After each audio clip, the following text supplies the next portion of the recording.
Hello students, कैसे हैं आप सब लोग। तो आज हम पढ़ेंगे रीवैल्यूएशन अकाउंट के बारे में।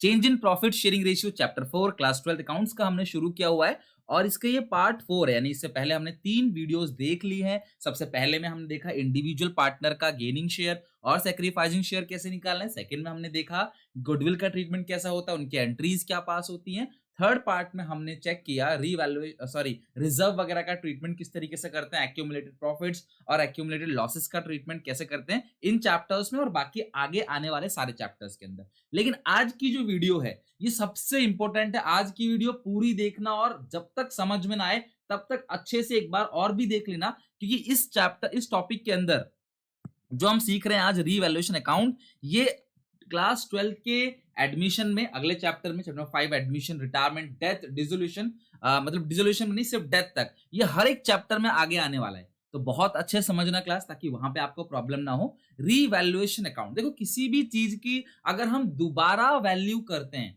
दोबारा, उसको बोलते हैं रीवैल्यूएशन। एग्जाम्पल के तौर पे मेरे पास एक बिल्डिंग है जिसकी कीमत है 50 लाख रुपए, लेकिन वो बिल्डिंग मैंने खरीदी सन 2015 में, आज 2020 है, या आज मुझे इसकी दोबारा वैल्यू करानी है तो मैं गया एक इंजीनियर के पास या किसी प्रॉपर्टी डीलर के पास, रियल एस्टेट ब्रोकर के पास, और उससे पूछा भैया आज इसकी कितनी कीमत है। वो कहता है आज इसकी 70 लाख कीमत है। तो यानी कि मेरी जो बिल्डिंग है उसकी कीमत कितने से बढ़ गई है, 20 लाख से। 20 लाख से बढ़ गई। मुझे खुशी हुई, मुझे फायदा हुआ कि हाँ यार, मेरी बिल्डिंग की कीमत जो है वो 20 लाख रुपए से बढ़ गई है। तो किसी चीज की दोबारा वैल्यूएशन कराना ही क्या कहलाता है, रीवैल्यूएशन।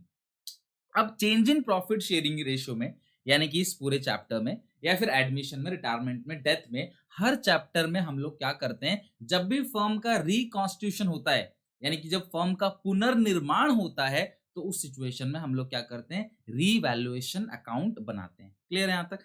रीवैल्यूएशन अकाउंट में हम दो साइड रखते हैं, एक है डेबिट साइड, दूसरा है क्रेडिट। तो ये फॉर्मेट मैं आपको याद कराता हूं, आपको बहुत इंपॉर्टेंट है, आगे भी बहुत काम आएगा, तो अच्छे से समझना। लेजर अकाउंट है, ऑन द डेट बनता है, डेबिट और क्रेडिट। सीधी सीधी बात है, क्रेडिट साइड जो है वो फायदा है, आपको ध्यान रखना है। क्रेडिट साइड जो है फायदा, जब भी आपको फायदा होगा, खुशी होगी, फायदा होगा, जब भी आपको, वो आएगा क्रेडिट साइड।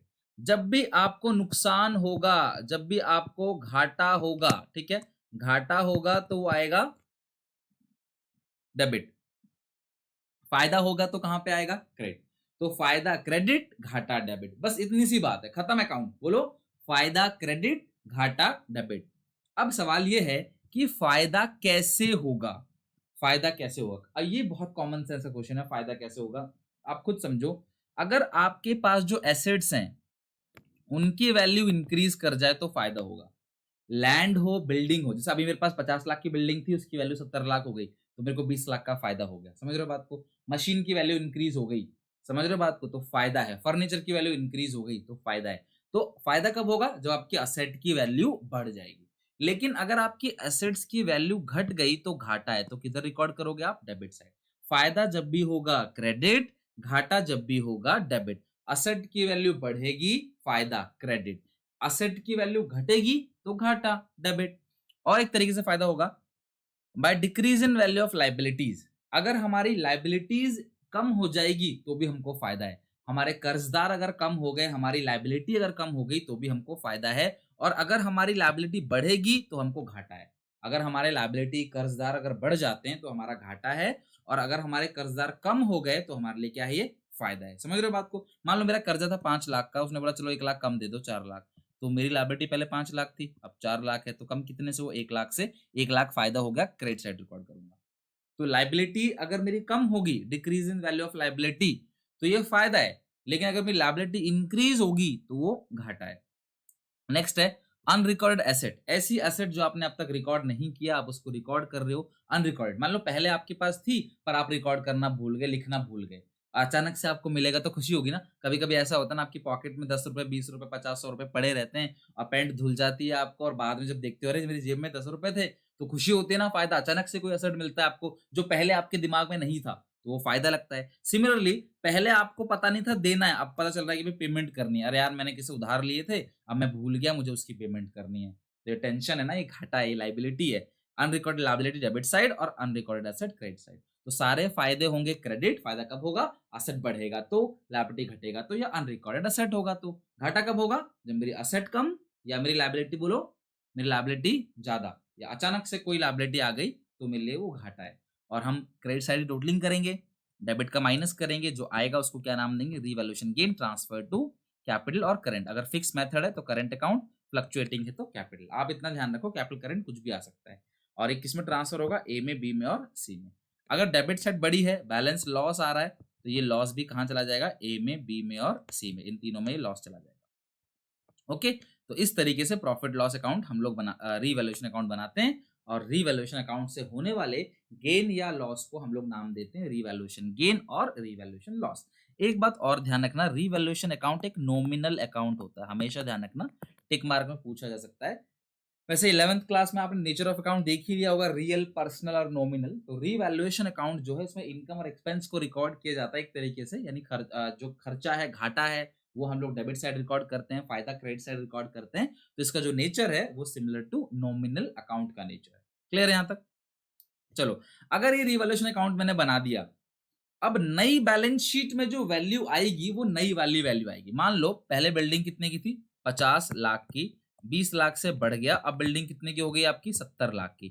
तो जो नई बैलेंस शीट बनाओगे, रीवैल्यूएशन अकाउंट बनाने के बाद जो नई बैलेंस शीट बनाओगे, उस नई बैलेंस शीट में आपकी जो बिल्डिंग की कीमत दिखेगी वो कितने की दिखेगी आपको? 70,000 की। यानी कि जो बिल्डिंग की कीमत है वो 20 लाख से बढ़ गई है, तो ये 20 लाख आएगा रीवैल्यूएशन में क्रेडिट, और बैलेंस शीट में जो बिल्डिंग दिखेगा वो आपको 70 लाख रुपए दिखेगा। आपकी बैलेंस शीट में असेट साइड आपकी बिल्डिंग जो दिखेगी वो दिखेगी 70 लाख की। Okay, done. तो इस तरीके से हम लोग क्या करते हैं? रीवैल्यूएशन अकाउंट हम लोग बनाते हैं। डन, आपको समझ आ गया होगा अच्छे से। अभी मैं क्वेश्चन भी कराऊंगा, don't worry. After revaluation account, new balance sheet will show the revised value, यानी कि न्यू वैल्यू। तो रीवैल्यूएशन अकाउंट बनाने के बाद जो नई बैलेंस शीट हम बनाते हैं उसमें हम लोग रिवाइज्ड वैल्यू को या नई वैल्यू को रिकॉर्ड करते हैं। क्लियर है? नेक्स्ट है जर्नल एंट्रीज। नेक्स्ट है जर्नल एंट्री। अब ये जो आपने रीवैल्यूएशन अकाउंट बनाया है, इसकी हमको जर्नल एंट्री पास करनी है। रीवैल्यूएशन अकाउंट की हम लोगों को क्या पास करनी है? Journal entry. तो चेक करते हैं जरा इसकी जर्नल एंट्री कैसे पास होगी। देखो, सबसे पहली बात, डेबिट साइड की सारी चीजों की आपको एक एंट्री पास करनी है। डेबिट साइड की सारी चीजों की एंट्री पास करनी है। Revaluation account debit to decrease in value of asset, यानी जो भी होगा, मशीन होगा, बिल्डिंग होगा, जो भी होगा। Revaluation to decrease in value of asset, revaluation to increase in value of liability, revaluation to unrecorded liability. ये तीन चीज की हो गई। अब इधर साइड की जो एंट्री वो पास करें कैसे? Increase in value of asset debit to revaluation, building, machine, जो भी कुछ होगा वो डेबिट टू रिवैल्यूएशन, ये डेबिट टू रिवैल्यूएशन, ये भी डेबिट टू रिवैल्यूएशन। तो आपको तो पता है ना लेजर से जर्नल कैसे बनाते हैं और जर्नल से लेजर कैसे बनाते हैं, तो वही है। यानी कि अगर आपको रिवैल्यूएशन अकाउंट आ गया तो आप उसकी जर्नल एंट्री भी आराम से पास कर दोगे। अभी हम क्वेश्चन में चेक भी करेंगे, ठीक है। तो पहले एंट्री डेबिट साइड की, देखो तीन एंट्री होती है। कभी भी आप अगर रिवैल्यूएशन अकाउंट बनाते हो तो रिवैल्यूएशन अकाउंट में तीन जर्नल एंट्री आपको पास करनी पड़ेगी। पहला डेबिट साइड की एंट्री, दूसरा क्रेडिट साइड की एंट्री। तो डेबिट साइड की एंट्री क्या होगी? Revaluation account debit to asset हो, चाहे लायबिलिटी हो, चाहे अनरिकॉर्ड लायबिलिटी हो, वो सब आ जाएगा। और क्रेडिट साइड जो एंट्री होगी वो होगी increase in asset debit, decrease in liability debit, unrecorded asset account debit to revaluation. मतलब डेबिट साइड की एंट्री रीवैल्यूएशन टू टू करके आ जाएगा, और क्रेडिट साइड में ये डेबिट होगा तीनों, और फिर आएगा ऊपर रीवैल्यूएशन। ये तीनों को डेबिट करेंगे, फिर ऊपर आएगा रीवैल्यूएशन, ठीक है। तो इस तरीके से, लेकिन आपको दो एंट्री और भी, एक एंट्री और करनी है, वो है रिवैल्यूएशन गेन या लॉस। इन दोनों में से जरूरी नहीं कि मतलब कि गेन ही हो हमेशा, क्या पता कभी गेन हो जाए, कभी लॉस हो जाए, बट दोनों में से होगा कोई एक ही, या तो गेन होगा या लॉस होगा। अगर क्रेडिट साइड बड़ी है, फायदे की साइड बड़ी है, तो यहाँ पे गेन होगा, और घाटे की साइड बड़ी है तो यहाँ पे लॉस होगा। तो मैंने यहाँ पे दो एंट्री लिखा है, लेकिन आप यहाँ पे और दो एंट्री लिखो गेन और लॉस की, ठीक है। नोट्स में नहीं लिख पाया मैं, बट आप यहाँ लिखवा रहा हूँ रिवैल्यूएशन गेन। तो उसकी एंट्री क्या होगी? रिवैल्यूएशन अकाउंट डेबिट, लिखते चले जाना, नोट्स में मैं नहीं लिख पाया, आप यहां लिख लो।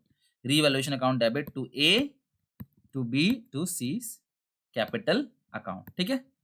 अगर गेन होगा तो एंट्री क्या पास करेंगे? Revaluation account debit to A's capital account, to B's capital account, to C's capital account. मतलब देखो ये वाली एंट्री, ठीक है, ये रहा ना गेन।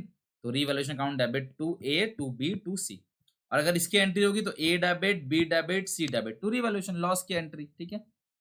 रिवैल्यूएशन अगर लॉस हो गया तो रिवैल्यूएशन लॉस हो गया तो एंट्री होगी A's capital account debit,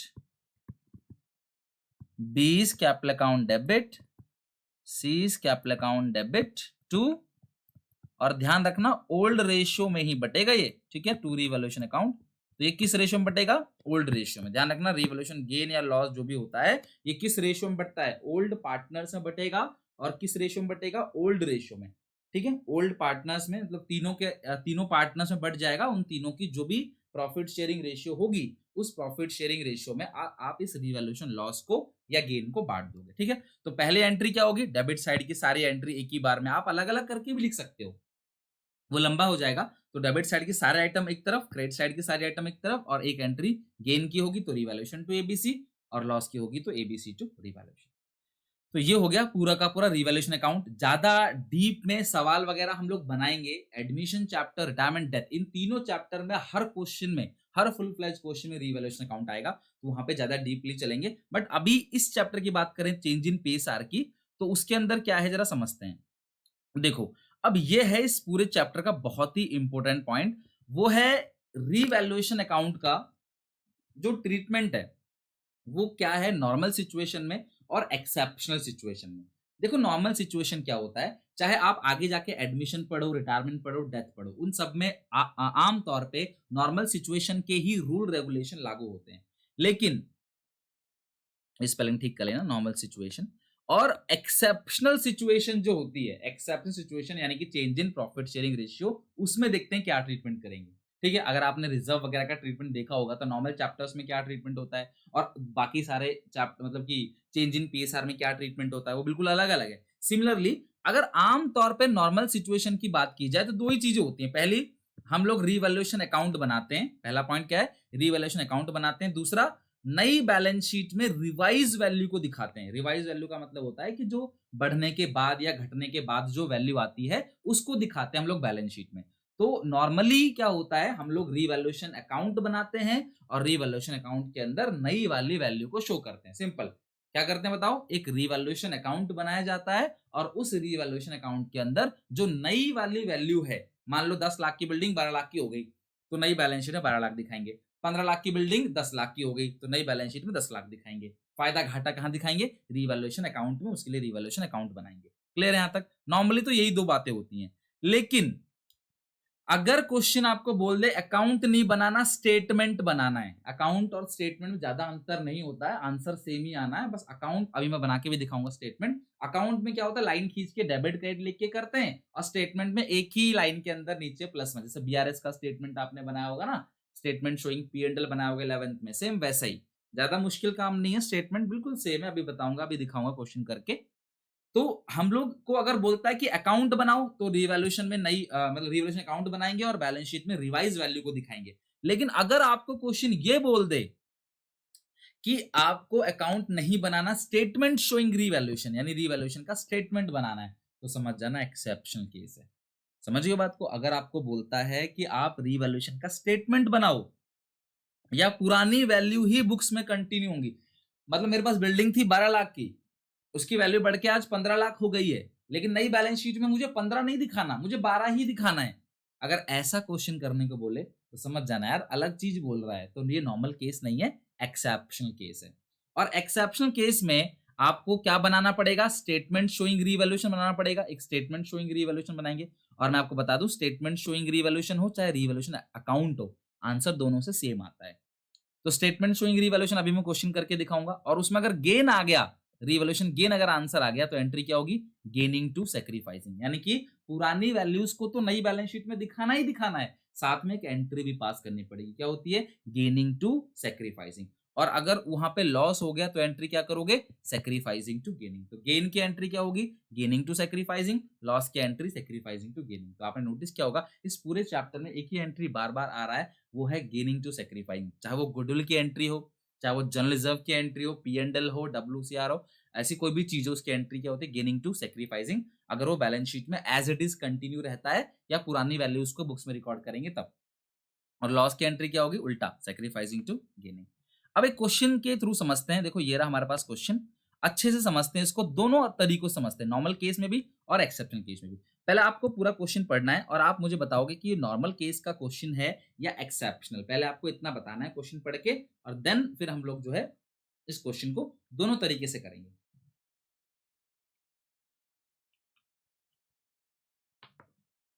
ABC partners हैं, इनका प्रॉफिट लॉस का रेशियो है 5/10, 3/10 और 2/10। ठीक है, इनको मिलाकर 10 आ रहा है।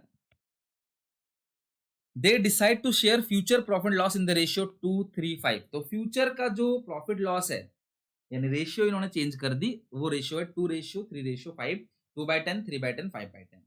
यानी 1 अप्रैल से रेशियो चेंज कर दी, ये ओल्ड रेशियो न्यू रेशियो। ठीक है, they decide to record the effect of the above revaluation without affecting the book value. साफ साफ कह दिया कि रीवैल्यूएशन तो हो रहा है लेकिन बुक वैल्यू को अफेक्ट नहीं करेंगे। 10 लाख की पहले बिल्डिंग थी तो अभी भी 10 लाख का ही दिखेगा, पहले फर्नीचर 2 लाख का था तो अभी 2 लाख का ही दिखेगा। यानी कहते हैं बिल्कुल भी हम असेट और लायबिलिटीज की वैल्यू में कोई भी बदलाव नहीं करेंगे, वो एज इट इज रहेगा। यानी ये नॉर्मल केस नहीं है, वो एक्सेप्शन केस है। तो एक्सेप्शन केस में हमें क्या करना है, हमें अकाउंट नहीं बनाना, हमें स्टेटमेंट बनाना है और फिर एक एंट्री पास करने। गेन होगा तो गेनिंग टू सेक्रीफाइसिंग और लॉस होगा तो सेक्रीफाइसिंग टू गेनिंग। और फिर बैलेंस शीट अगर हम बनाते तो पुरानी वैल्यू, ये ओल्ड वैल्यू, उसी को ही दिखाते बैलेंस शीट में। बट अभी तो सिर्फ एंट्री पास करनी है, बैलेंस शीट नहीं बनाना है। तो हम बना लेते हैं इसका solution. Statement showing revaluation, statement showing revaluation. तो सबसे पहले लैंड बिल्डिंग है, पहले कितने का था 5 लाख, अब कितने का है 5,50,000। देखो कैसे बनाते हैं स्टेटमेंट, जब भी फायदा होगा प्लस, घाटा होगा माइनस। सिंपल, फायदा हुआ अच्छी बात है प्लस, घाटा हुआ खराब बात है माइनस। अब मुझे एक बात बताओ आप, लैंड एंड बिल्डिंग की वैल्यू बढ़ गई, घाटा या फायदा? लैंड एंड बिल्डिंग की वैल्यू आपकी बढ़ गई है तो फायदा हो गया। कितने से 50,000 से। मशीन 250 का था 240 का हो गया तो मशीन में घाटा हो गया। आपको कितने का घाटा हो गया मशीनरी में? 10,000 का नुकसान हो गया। क्रेडिटर्स 60,000 का था 55,000 का हो गया तो क्रेडिटर्स कम हो गया तो फायदा।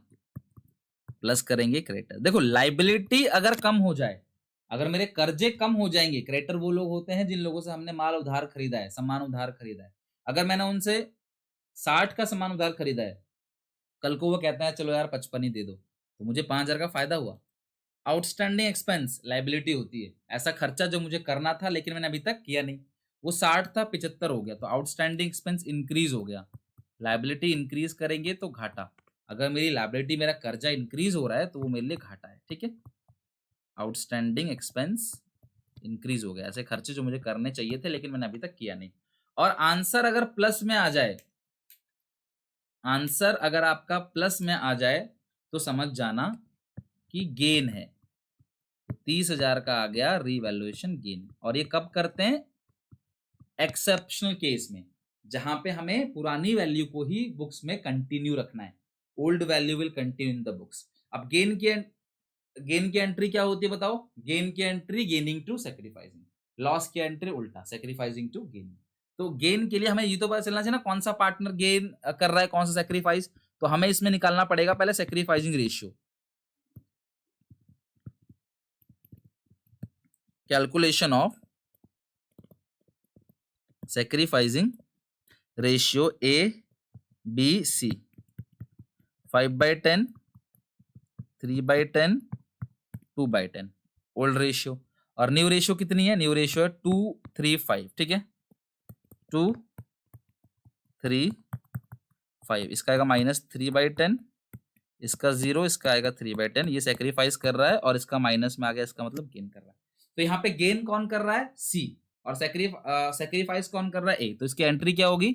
Seize capital account debit to A's capital account. ठीक है, सी टू ए आप एंट्री पास कर दोगे तो आप हिस्सा देख लो कितना है, 30,000 है। 30,000 का 3/10 तो कितना आ जाएगा? ये 9,000। ठीक है, तो इस तरीके से आपको एंट्री पास करनी है। ये हो गया पूरा क्वेश्चन और इसके साथ हमारा टॉपिक हो गया फिनिश। लेकिन अगर ये ऐसा नहीं बोलता कि old value will continue in the books, तो हम इसी चीज के लिए अगर ऐसा नहीं बोलता तो हम क्या करते फिर रीवैल्यूएशन अकाउंट बनाते। ठीक है, ये रहा डेबिट, ये रहा क्रेडिट। तो मेरी बिल्डिंग बढ़ गई है, फायदा, तो मैं यहां क्या लिखूंगा, बाय बिल्डिंग। ठीक है, बाय बिल्डिंग कितने का फायदा हो गया बताओ जरा, 50,000 का। मशीन घट गया है, घाटा, तो लिखूंगा मैं to machinery.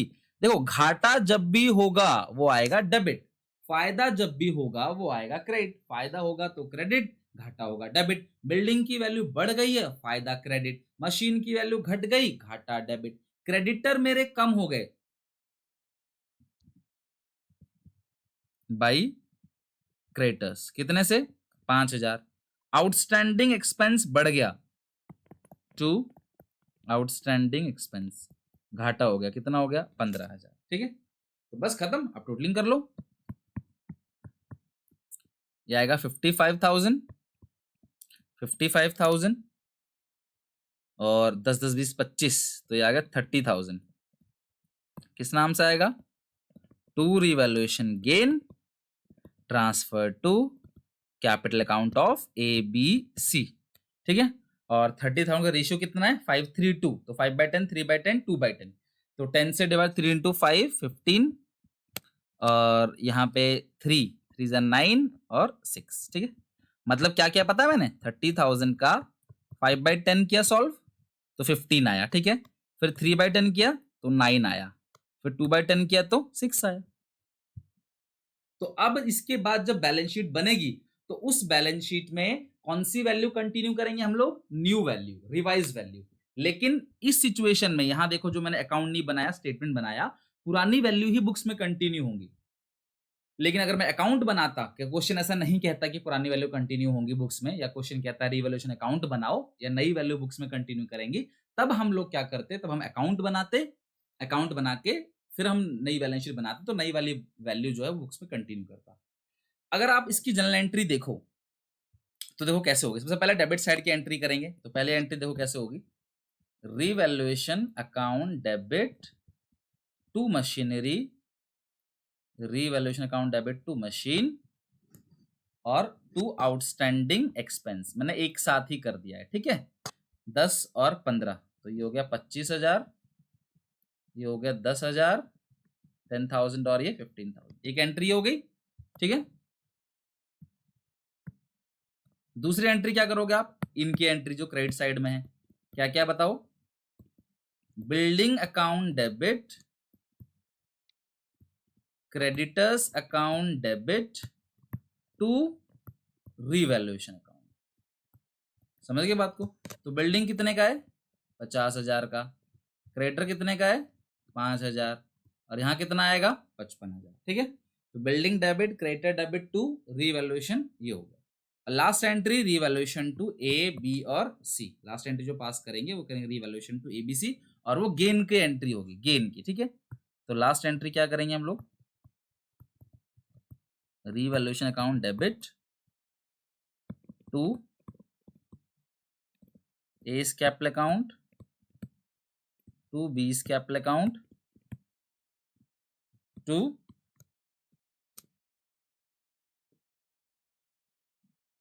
C's capital account. तो कितना है रिवैल्यूएशन बताओ जरा, 30,000 गेन है,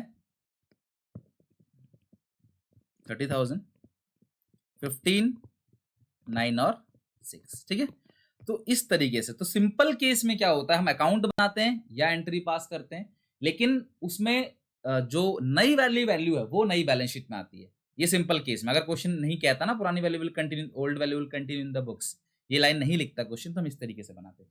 बट क्वेश्चन ने कहा है कि पुरानी value will continue in the books, old value will continue in the books, तो हम स्टेटमेंट बनाएंगे। स्टेटमेंट बनाने के लिए एंट्री पास करेंगे, उसके बाद गेनिंग टू सेक्रीफाइसिंग, कौन कितना गेन कर रहा है, कौन कितना सेक्रीफाइस कर रहा है, वो हम इस रेशियो से निकालेंगे। ठीक है, तो यहां तक हमने कर लिया। नेक्स्ट वीडियो में हम लोग सीखेंगे वर्कमैन कॉम्पेंसेशन रिजर्व का ट्रीटमेंट, उसकी नेक्स्ट वीडियो में आईएफए का ट्रीटमेंट, देन कंप्लीट क्वेश्चन हम लोग बनाएंगे इसके। उम्मीद है इस चैप्टर की जो अभी तक के 4 पार्ट हैं, ये चारों पार्ट आपको बहुत अच्छे से समझ आ रहा होगा। वीडियो को लाइक जरूर करना, क्लास कमेंट, इतने सारे स्टूडेंट्स अगर आप देख रहे हो तो देखो आप कमेंट प्लीज किया करो, आपको कैसा लग रहा है, और अपने क्लासमेट्स के अंदर इसको शेयर भी करना सारे बच्चों में, ताकि हर कोई क्लास ये सारी की सारी फ्री वीडियोस का फायदा उठा सके।